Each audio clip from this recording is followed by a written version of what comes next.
Hello everybody and welcome to Gemini Rising in Depth plus Mercury the ruling planet in all houses. So in this video I'll explain to you why Gemini Rising tells you far more than just your personality, because the rising sign is the whole gateway into your existence in this incarnation. We can explain about your health, wealth, relationships, career, family, children, everything, simply from knowing about your rising sign. Please also note that if you have your horoscope and you understand where Mercury is, to find the house of your ruling planet gives you additional in-depth information. So Gemini is a mutable air sign. Mutable means movement. Air is vata, dry. There is in this sign Mercury ruled male Mercury energy, an enormous ability to rationalize everything, to intellectualize. Actually, it's a positive thing because your intellect is sharp and your rational mind is focused. It has that male energy, able to absolutely dissect everything and understand ideas quickly. Your ego becomes very strong with this rising sign, because the third sign, that is actually Gemini, is the stage of our development where the young child has ego development and has a very strong sense of self. Therefore, Gemini has a strong sense of likes and dislikes, a very strong focus onto those things that interest you. You are extremely focused, but you change your focus frequently over your lifespan. You become bored with things or even people if they are not stimulating enough. So like mutable air needs stimulation, the most important factor about Gemini is learning, knowledge, gaining information. This is the sign of skill base. So your whole life is actually a learning experience. It doesn't really matter whether you leave school early or you go on to do a PhD. You have the sharpest intellect in the zodiac. You are able to understand ideas and concepts so quickly, and this makes you multi-talented and multifaceted. In fact, one of the key factors about Gemini is curiosity. You are curious about everything which is new. You are always interested in finding out deeper knowledge. People think that Gemini can be a superficial sign, and they mistake this changeability for what you might call fickleness, but you're not fickle. You are actually just getting knowledge so quickly, faster than most people, that you then need to move on. So it's a form of agility, actually, which can also be physical as well as mental. But the key factor about this sign, if you had to bring it down to a second key factor apart from gaining knowledge base, this is the sign that needs freedom. Mutable air, just like mutable fire, Sagittarius, must have room to move. Mutable air cannot be contained. You need to have space, you need to have freedom, mental freedom and physical freedom. Therefore, you love to travel, you love to be on the move. It gives you stimulation, it makes you feel happy, but you need to be free in your thoughts as well. And so anybody or any situation which seems to tie you down is just the worst thing for you. Another key factor to understanding Gemini is duality. Geminis have this marvelous ability to flip the coin, to see the other side of any situation. It's a good quality because it keeps you from being unbiased. You're very firm-minded. You always want to see the opposite side of any argument. And actually, you love to argue. You love to debate. This is where your really rational and intellectual qualities come to the fore, and you are a superb debater. Another factor is that you are very interested, surprisingly so for many people when they think of this sign. You are very interested in philosophy and very often religious philosophy also. This is because you have Sagittarius 7th house and Pisces 10th house. On those Kendra angles, you have a real interest in metaphysical, philosophical debate. All right, so there's some of the personal qualities of Gemini rising. Now, let's apply this rising sign to all the other areas of your life. So, considering the second house of your chart now and your family and wealth, meaning accumulated wealth. The moon and Cancer rule this area. Therefore, there is always a fluctuation in your accumulation of assets and wealth.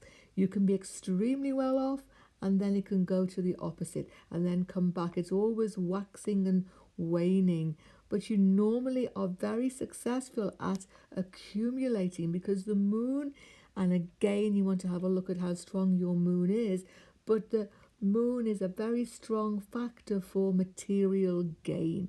Family is very important to you. Very important, particularly your early childhood environment. You've got a very strong sentimental streak about that early time in your life. And you have a very intimate, special relationship with your mother. And she may actually be the source of wealth for you. And if it's not your mother, then it's some other very close female relative who was there in your early childhood. And this female figure, once more, is a source of wealth for you. So, the third house of siblings and travel, ruled by Leo and the Sun. This is your happiness house. It lights up your world. Normally speaking, for Gemini rising, you have wonderful, very close, comforting and long-lasting relationships with your siblings. And there may be twins involved, or you may be a twin, but that's a rare thing because not many people are twins. So, but that's a possibility. The main thing is that you get great comfort from this relationship in your life. However, if your sun is not well placed or has really bad aspects, then it mightn't be as good. But in general, it's a favorable area of your life. And travel is your raison d'etre. There is nothing which you enjoy more, and it is always favored for you. And very often travel, whether long distance or short distance, because these days there's not a lot of difference between the two since we can move around the world so quickly. It's very, very often it's a source of inspiration to you. And actually, the Sun and Leo is about luxury. So very often you like to go to luxurious settings and have a very comfortable journey. And you know how to travel in style. And you're very, very good at finding the best hotels, the best places, and you are easily settled into any new atmosphere. It's all round a favourable part of your life. Now, in your home life, which is ruled by a Virgo on the fourth house of your chart, it's quite an interesting situation because Mercury is the ruler of Virgo in its negative or female aspect. And you in your home are often very different to the outside world, and people might be surprised to actually understand how different you can be, Gemini, because in your home life, you're very fussy, you're very Virgonian, you are very concerned with perfection and having everything in a certain way, furnishings this way, lighting this way. You're really a perfectionist, you're very fussy, you're all into having everything clean, neat and tidy. You can even be a little bit OCD or obsessively compulsive around your home. But if you've got an afflicted Mercury, it can go the opposite way. And your home could become over cluttered and not in a very tidy way at all. So it will absolutely be extreme. The most important thing is that people are surprised at how different you can be in your home situation. Very often you can be a bit how could we say, hypercritical around your home environment also, and this can actually make you difficult to live with sometimes. So you are very much able to gain good home and comfort situation, okay?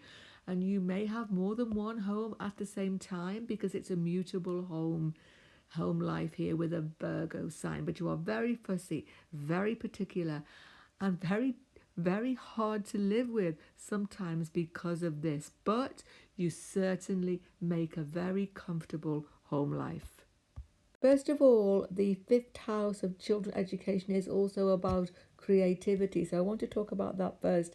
Libra makes you tremendously a creative individual. You can have many skills, but very often it is musical or artistic in some way because of this sign ruling hands.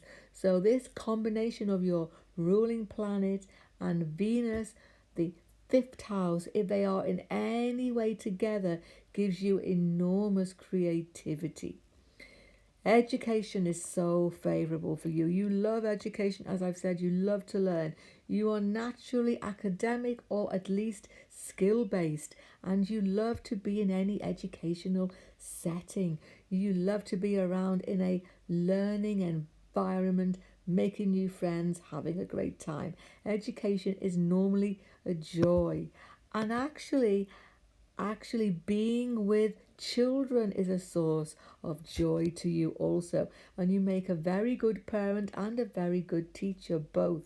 You are very fair with your children because Libra is actually very balanced, and therefore you are very careful to give your children a very fair upbringing, and you are therefore much loved as a parent very often, and you get on with young children, middle children, older children equally. You are equally able to relate to them in a very child friendly way. So it's a very favorable area of your life. Again, you need to check where Venus has gone now, its placement, and the aspects, and also any planets in this house to have information about how many children, etc., etc. But in general, though, you are very child friendly and make a very good parent. Now, health wise, Scorpio rules your sixth house, Mars led. Very often you can have diseases or some issues which are about your blood in some way. So watch your blood pressure. It's very important because you easily get stressed. And as we all know, stress is linked to high blood pressure. Also, cholesterol issues, you need to watch that as well. But often you can have issues around the Scorpio parts of the body. That's the genital area, maybe the bladder area, or the urinary system as well. You have a problem sometimes, Gemini, with debt, it has to be said. Mars is not your strongest planet. In fact, it can cause you some difficulties in life. Mars rules your 11th house and your 6th house, so you have to watch expenditure. As I've said, with your 2nd house moon, there is always this up and down in your financial situation. So actually debt is a problem for you sometimes, and you need to be very careful to control this area of your life. Now, career for Gemini, Pisces at the top of your chart gives a fluctuating sense of mutability here too. You easily change between careers in your life, and you very often choose a career or are successful in one that keeps you in touch with the public in some way, because Pisces is about people, it's about the populace. And so you do very well in any career that keeps you in touch with people all the time and is a changeable, fast-paced situation. You love that. And there are so many careers suitable for you that there's no point in me making a big, list of them. But anything in which you are in touch with people and dealing with them and not locked away in a room on your own in any silent or a quiet situation. Of course, if you do become a writer, then you're going to have some quiet time on your own, but you will want to get out of there and be having some other occupation as well. This is also the sign of religion and philosophy and teaching. So very often, Gemini, it doesn't really matter what you do, you always find a way to add a bit of metaphysical ingredient into it. You know, it doesn't matter whether you're a lawyer, accountant, or whatever you do, you love to bring a bit of depth into that.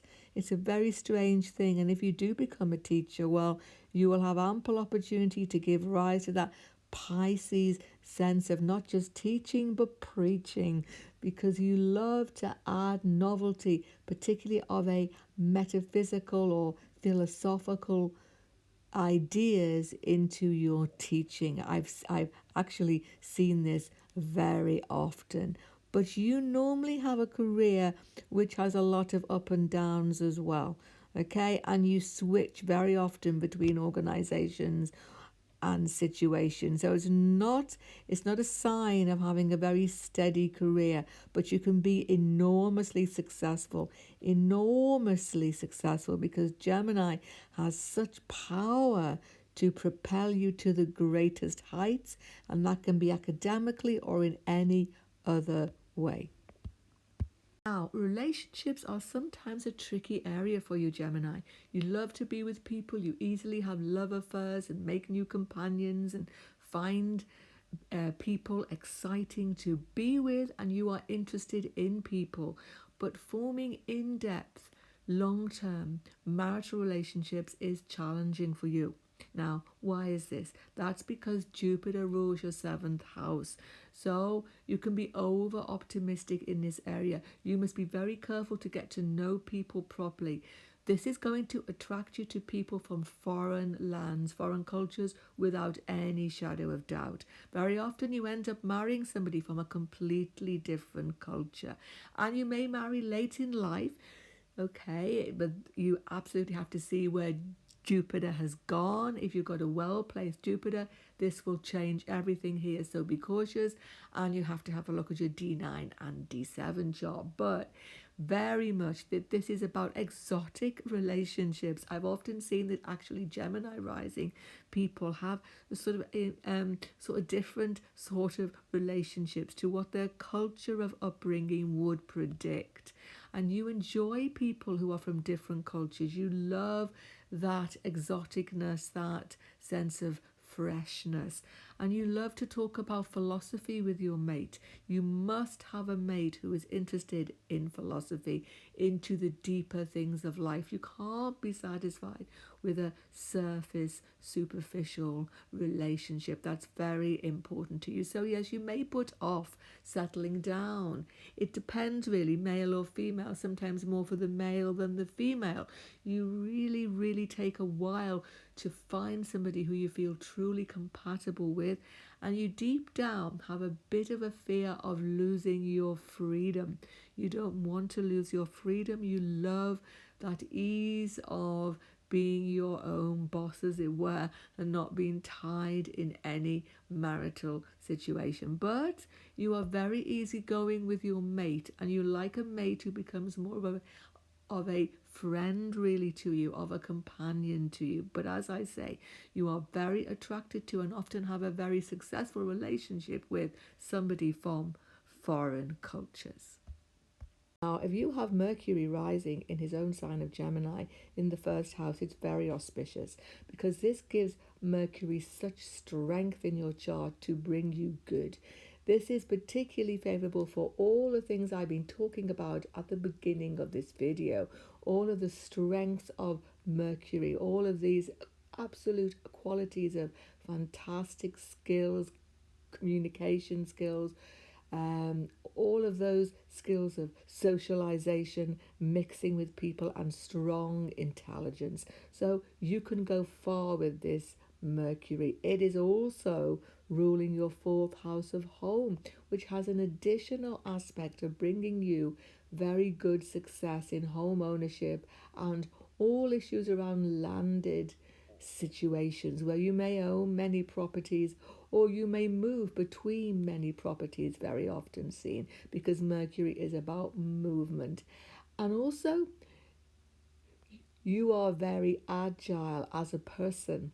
You are very fit, if you like, all of your life, and you have this element of movement about you, that you're always moving on to new things and new situations. Most importantly, as an aside, you probably look quite young as well. Mercury keeps you youthful in all aspects. It's a very positive placement.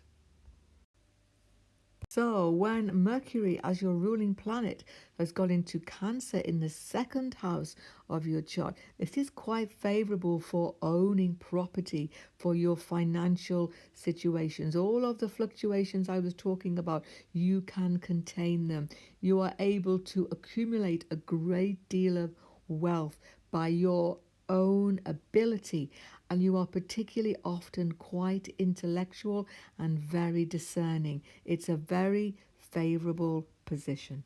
Mercury, as your ruling planet, is in the third house in Leo. This is favorable, but it has a difficult aspect too. First of all, Mercury here does very well for all communication, for writing skills, for travel. You are a very talkative person. You've got lots to say, and you have great skills in all forms of presentation and speech connected activities. Very, very favorable. And you may be a writer as well, a very successful writer. Mercury, though, also here connects to your very close family and siblings. And in this fixed sign of Leo, there may be some conflict. There may be some very close connection with at least one sibling that is overwhelming sometimes. It all depends on the other aspects involved, but you have to be very careful. It can become a bit claustrophobic. But on the more positive side, you get a great deal of support and a great deal of nourishment from your siblings. So when you have Mercury, ruler of Gemini, in the fourth house in Virgo, this is a very special Maha Yoga.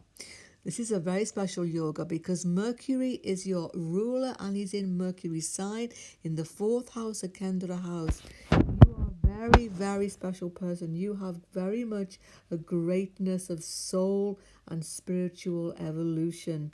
So aspects can even challenge this in any way, but you will overcome obstacles. You often have great success in your properties. Your home life is very, very happy, and you often have a very special relationship with your mother.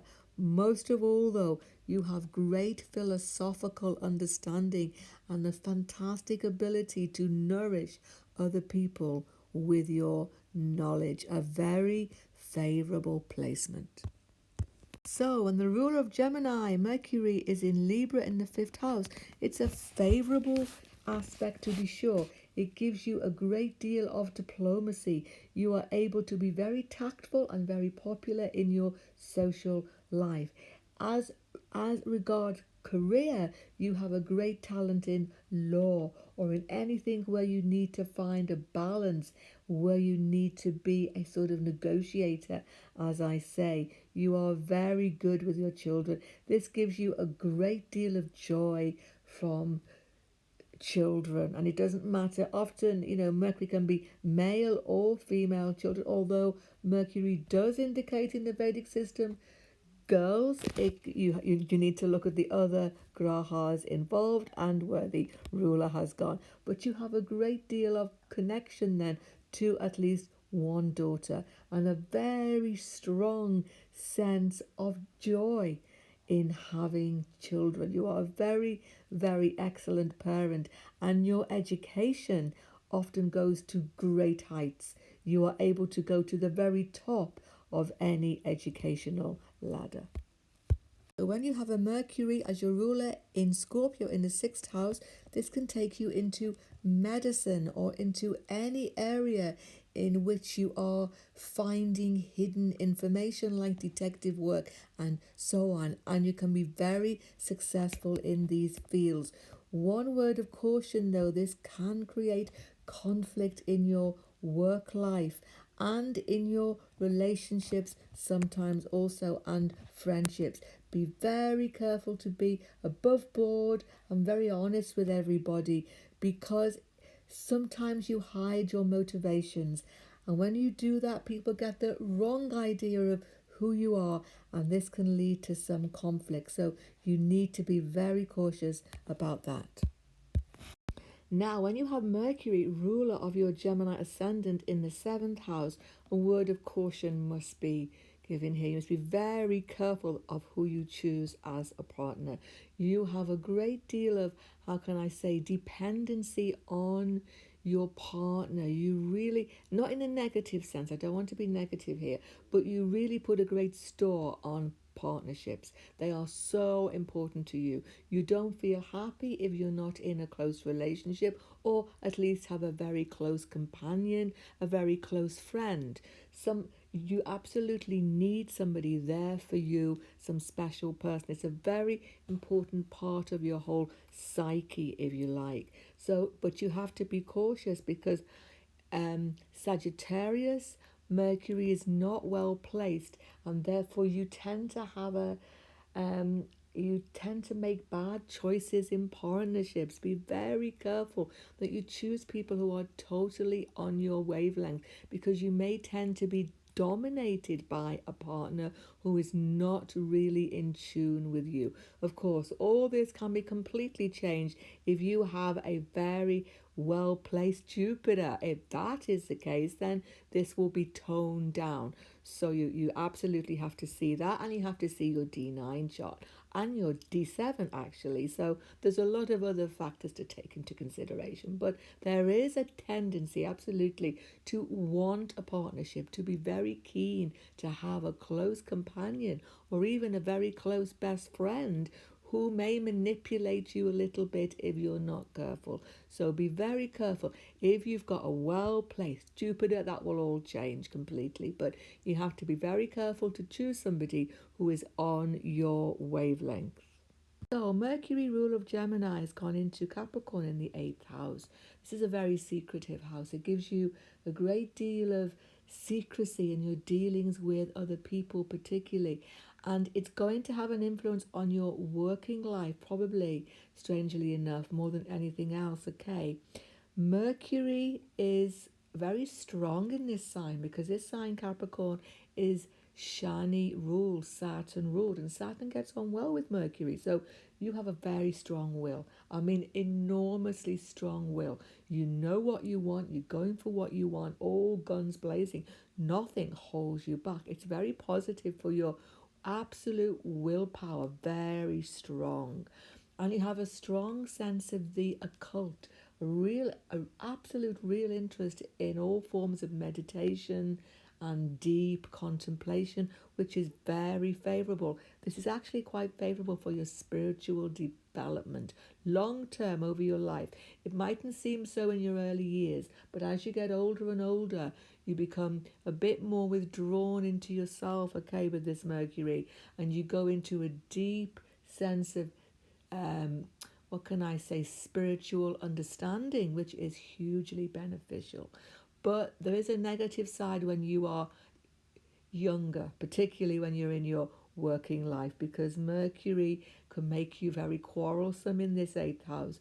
You're very strong-willed, as I say, and you stick by your guns, and you can end up in all sorts of conflicts and all sorts of quarrels, particularly in the workplace. But maybe always, maybe this will also be about relationship situations and inheritances and all of these sort of what can we say, joint assets. So there is a bit of contention with this Mercury as your ruler, but there is a very strong will that will see you through many, many difficult situations. Right, when your ruling planet Mercury has gone into Aquarius in the 9th house, it's a very auspicious placement. This gives you a great start in life, a very good education, which can take you far. But even if your education, due to other grahas and other factors, has been limited, you are extremely intelligent and you see below the surface of the material manifestation. Obviously, if you're if you are now listening to my video, you've probably got an interest in Vedic astrology, which has a huge spiritual side to it. You are very interested in the spiritual side of everything. You're not satisfied by, just material gain. And you will find a guru. You have a very strong chance of finding a very good, spiritual, evolved personality who will guide you. And of course, when that will happen depends on when you have your Mercury DASHA, and it depends on the other grahas involved in their DASHA periods.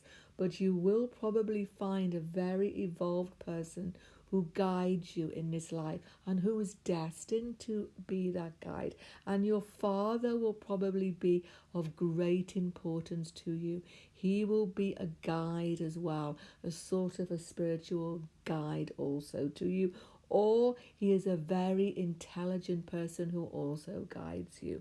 You will gain enormous prosperity and help in foreign lands, and people who are from foreign cultures also are incredibly fortunate for you with this Mercury. So it's a very favorable placement, and particularly, as I say, for your education, for your father relations, for your relations with all people from distant lands, but most of all for your intense spiritual development. Excellent, excellent placement. Now, when your ruler Mercury has gone all the way up into the 10th house of your chart in Pisces, it's a very interesting placement indeed. On the whole, Mercury doesn't do too well in Pisces as a sign because of the fact that Pisces is Jupiter ruled, and that's the opposite sign to your natural rising sign of Gemini and to Mercury's home. But here's the point: Mercury is so well placed in your 10th house. You go far in your career. Absolutely, it favors your advancement on every level. Particularly, it's very, very good as it's the fourth house ruler also into this 10th house. So you go very far. In a business sense, you have excellent ability and excellent success, and you meet with helpful people on every step of the way. In fact, younger people, strangely enough, in your career ladder, that means those who are younger to yourself are often very helpful for you, and you maintain a very youthful attitude in your career and your working life, and you are always on top of the latest development. So you speed ahead. It's a very speedy placement in Pisces, a lot of mutable fast energy. You speed ahead in your career well past your competitors. But on the other hand, you have a very sociable aspect here, and you really want to help people. You want to give. You've got a very good service attitude with this Mercury, which is very auspicious. And you also have a very strong philosophical aspect as well here. And therefore, you may choose to teach, or you may choose to work in areas in which you can put forth your philosophy of life. But of course, you have to look at all the other grahas and where Jupiter is actually placed and your D10 to absolutely make a final judgment here. But it is a very auspicious placement. Mercury's gone into your into your 11th house as your ruler in Aries. It's a powerful placement, but there are some contention issues. Let's go through them.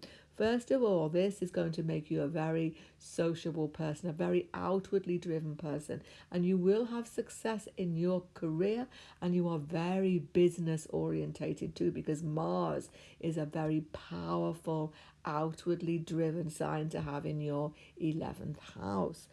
You do have periods of contention with your friends, though. Be very careful of arguments and contention which can alienate people, because you have very, very strong opinions and you're not afraid to put them forth. You're very, very clear about them. And particularly, if you should go into any sort of political area, you're going to have real contention there, because as I say, you're not that diplomatic. Mercury in Aries is not diplomatic, and you tend to just put forth your views in a very strong way. But on the other hand, you are immensely sociable and actually quite popular, because you are very, although you are argumentative, it's not in a nasty way, and you are very interested in all people and all people's points of view, and you love to get involved in all sorts of debate, and it's very good also for your education. You love to be in any education setting, and you make enormous friends in these sort of settings. But it's the also fourth house ruler here, and it's in the eighth house from the fourth house. So in some ways it can unsteady your domestic life, having your ruler here, and there may be big changes in your domestic life periodically, due to stresses in your domestic life. And you may find this a bit upsetting sometimes. But on the whole, though, it's very good for your assets. You grow over your lifespan, and you have enormous growth in your ability to earn. So excellent for your career, excellent for earning, excellent for all societal pursuits, and really makes you quite a popular person. Mercury, as your ruler of Gemini, has gone into your 12th house in Taurus. This is quite an interesting placement, and it has two sides to it. On the negative side, it can make you self-indulgent. It can make you very much not shy, not because a Gemini is rarely shy, but you can have times of wanting to get away from your social circle, and you feel this need to retreat into your own privacy. You need downtime alone, it has to be said. You are someone who has, probably from your past lives, a great deal of contemplation, a great deal of spiritual wisdom, and you need to get away from the crowds, if you like, to be alone, to have downtime alone. Because it rules your fourth house, another strong indication is that you move to live in foreign lands, and that foreign lands at some point will be your home. You have a very strong attraction to foreign cultures in any case. If you had to move at a very early age, it may have been upsetting for you, and it may have disturbed you and actually made you withdraw into yourself. Taurus is a bit of a self-indulgent sign. Be careful of overindulgence in food and drink and all the goodies of life. You may become a bit lazy also. Be careful to curb that tendency. Mercury aspects 6th house. You need to watch your health as well from this overindulgence. Be careful. Of course, you have to look where Venus has gone. Venus will always have the last word here as the ruler of this house. So see where Venus has gone before you make a final judgment here. But you can do very well in foreign lands as long as you come out of your shell and integrate, and don't go into some form of isolation. Mercury here makes you very intuitive, though. You have strong intuition, strong psychic ability, and you could make a living from this ability. You may be able to be a very good reader of cards, tarot reader, a psychic, all of those, and you have a very strong religious bent which you need to take care of, because a Taurus Mercury can become very much involved in materialistic activities, and so there is a conflict in your mind. You've got this very strong spiritual interest, and obviously if you are listening here and now, you are interested in astrology, in psychic, in spiritual, in occult knowledge. So you absolutely have that, but you are all concerned with what can you do with it to grow materially. Well, that is always going to be a conflict for you, okay? And you must be very careful of keeping in tune with your social circles, okay? Because you are a little bit secretive, like this 8th house Mercury, and you keep your deepest thoughts, which is Mercury, to yourself. You absolutely need to be more open and more trusting of people, and this will absolutely help you. So if you enjoyed this video, sub to my channel. Starting out again here on YouTube. Coming up soon will be Cancer rising in Vedic astrology. God bless you all and goodbye for now.